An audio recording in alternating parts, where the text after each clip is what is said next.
नवीन शॉपमध्ये आल्याबरोबर urgent order आलेली आहे, तर हे तुम्हाला व्हिडिओमध्ये पुढे बघायला मिळणारच आहे। रामकृष्ण रे मैत्रिणींनो, स्वागत आहे आपल्या सर्वांचे। आज थोडं वेगळं वाटतंय ना, मागे काहीच नाहीये, एकदम खाली झालेले बघा बघा। संपूर्ण जे आहे ते माझं शॉप इथं खाली झालेलं आहे। तर चला मग आपण आता पटकन आपल्या न्यू शॉप वरती जाऊया। तर हे पहा, मी आता शॉप वरती आलेली आहे, शॉप ओपन केलेला आहे। त्यानंतर सर्वप्रथम मी शॉपची साफसफाई करून घेते, कारण सामान लावला त्यानंतर बऱ्याच वेळा 3-4 वेळा झाडू मारून देखील घाण असतेच अशी। तर सर्वप्रथम मी सफाई करून घेते व्यवस्थित, आणि मग मी म्हणजे कसं आता तुम्हाला या पुढचे जे व्हिडिओ आहेत ते तुम्हाला आपले ह्या शॉपमधलेच दिसणार आहेत।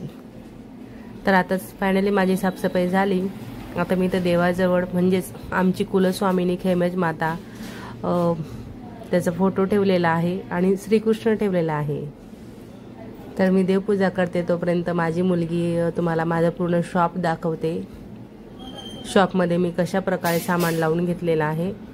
आज तर बघा, ताग्यातले तसे कट पीसमध्ये तसे रील आणलेले आहेत मोठे मोठे, आणि हे तर आपल्या आधीच्या साड्या वगैरे आहेतच।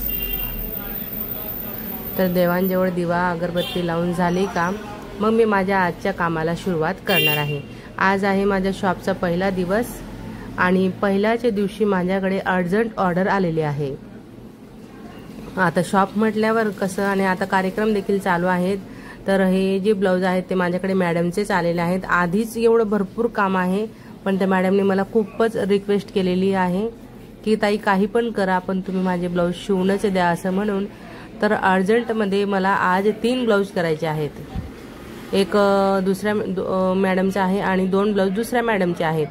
तर 2 मॅडमांचे ब्लाऊज मी इथं अर्जंट करते, आणि त्यासोबत मी माझ्या रेग्युलर कस्टमरचे जे आधी मी कटिंग करून घेतलेले आहेत 20 ब्लाऊजांची कटिंग मी तुमच्यासोबत दाखवली, त्यातले अजून मी 2 ब्लाऊज आज म्हणजे पूर्ण दिवसभरात बघा, आज माझा पहिला दिवस, तर पूर्ण दिवसभरात मी 3 ब्लाऊजांची कटिंग केली, स्टिचिंग केली। त्यासोबत मी माझ्या आधीचे कटिंग केलेल्या ब्लाऊजांमधून 2 ब्लाऊज देखील शिवून घेतलेले आहेत। तर पूर्ण दिवसभरात मी एकटी असताना देखील 5 ब्लाऊजांचं काम मी इथं आजच्या दिवशी पूर्ण केलेलं आहे।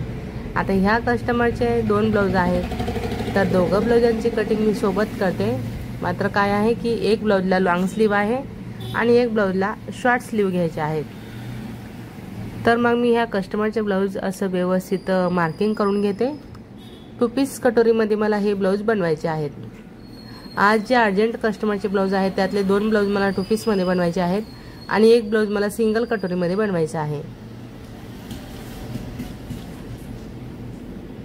तर मी बघा 2 पीस कटोरीचे ब्लाऊजचे मी डायरेक्ट पॅटर्नच यूज करत असते। जसं की मी तुम्हाला बऱ्याच वेळा सांगितलेलं आहे, कटोरीचे ब्लाऊजांसाठी कस्टमरचे माप आले का वारंवार पॅटर्न काढायला आपल्याला जमत नसतं। तर मग मी अशी साईज वाईज पॅटर्न माझ्याकडे काढून अवेलेबल ठेवलेले आहेत। तर मी आता उंचीनुसार बॅकपार्टची मार्किंग करून घेतली, आणि त्यावरती मी माझे हे तयार जे पॅटर्न आहेत ते मी ठेवून बघते की बरोबर येणार आहे का। जर उंचीला कमी जास्त काही वाटत असेल तर मग आपण ह्या पॅटर्नमध्ये कमी जास्तपणा करू शकतो। ज्या मैत्रिणींकडे रेडीमेड पॅटर्न असतील त्यांना त्याचा योग्य तो वापर करता येत नसेल, तर अशा पद्धतीने तुम्ही सर्वप्रथम बॅकपार्टची मार्किंग शिका, म्हणजे तुम्हाला व्यवस्थित अशी पॅटर्न वापरमध्ये घेता येतील। आता मी इथं 2 पीस कटोरी आहे, तर 2 पीस कटोरीचे पार्ट व्यवस्थित अशी मार्किंग करून घेते। केव्हा पण टेलर चॉक यूज करायचा, असा वाला मी जो यूज करते तो, याच्याने एकदम परफेक्ट लाईन मार्किंग होते। एक्स्ट्राचा आपला कापड कुठंच जास्तीचा कट होत नाही।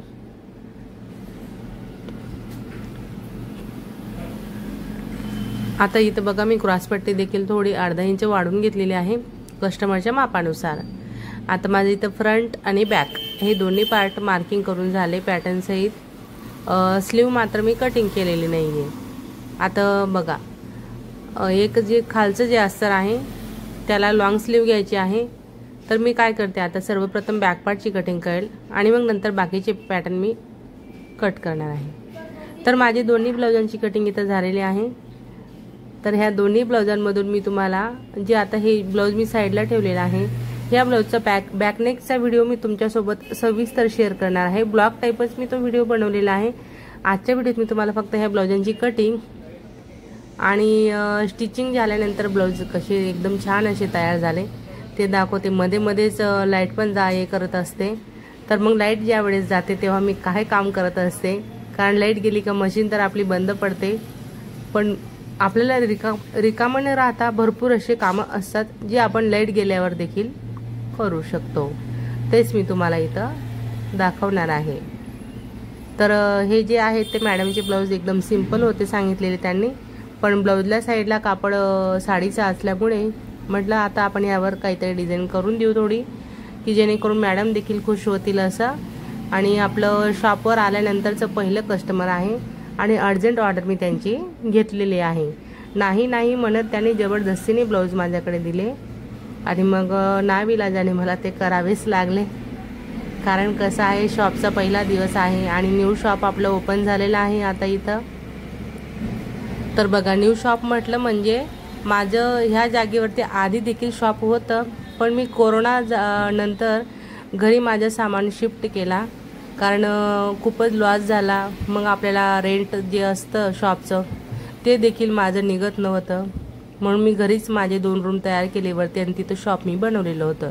पण आता अजून म्हटलं कस्टमर्स देखील मला खूप रिक्वेस्ट करायचे की ताई तुम्ही इकडे गावाकडे या, की जेणेकरून आम्हाला खूप सोपं जाईल असं। म्हणून मग मी विचार केला, म्हटलं चला आता आपल्या क्लासच्या लेडीजला देखील जवळ पडेल आणि कस्टमर्सला देखील जवळ पडणार आहे।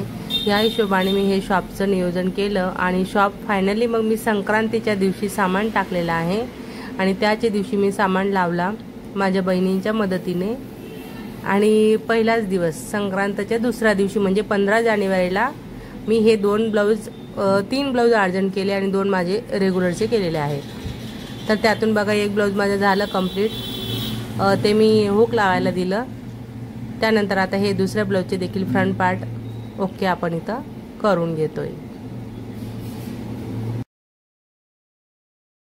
तर बघा थोडी आता माझी धावपळच आहे 8-4 दिवस, कारण अर्जंट कस्टमरचे ब्लाउज आहेत।